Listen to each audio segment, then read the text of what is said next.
I want to do a quick review here of adding and subtracting fractions. Okay, so let's just put addition, subtraction,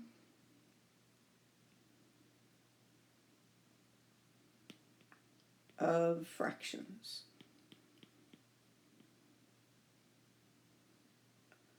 Now, probably everyone listening knows that 1/3 plus 4/3 gives us 5/3.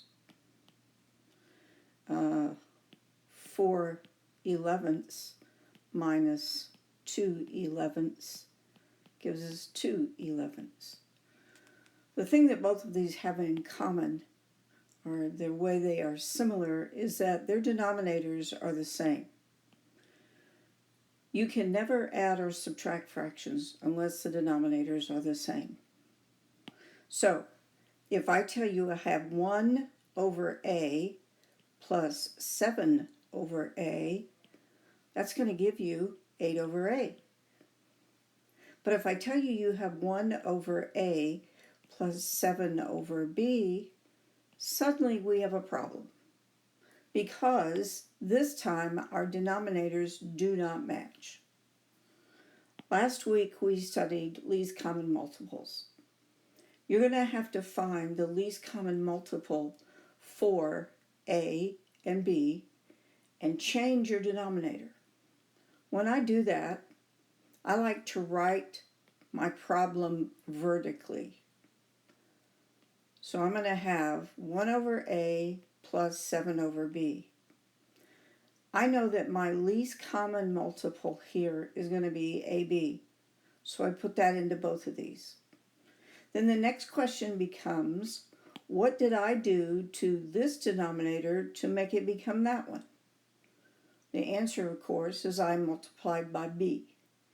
So if I'm going to multiply my denominator by b, I have to also multiply my numerator by b.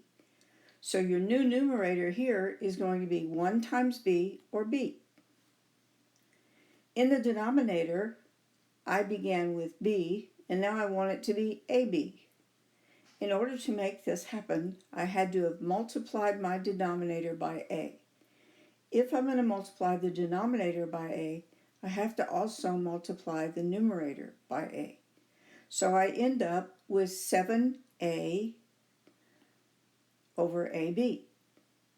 Now, let's take a look. Let's back up and write these horizontally again with, this time, the new representation of our numbers. So I will write b over ab plus 7a over ab. My answer has a denominator of ab, and in the numerator is b plus 7a. Final answer. You're done.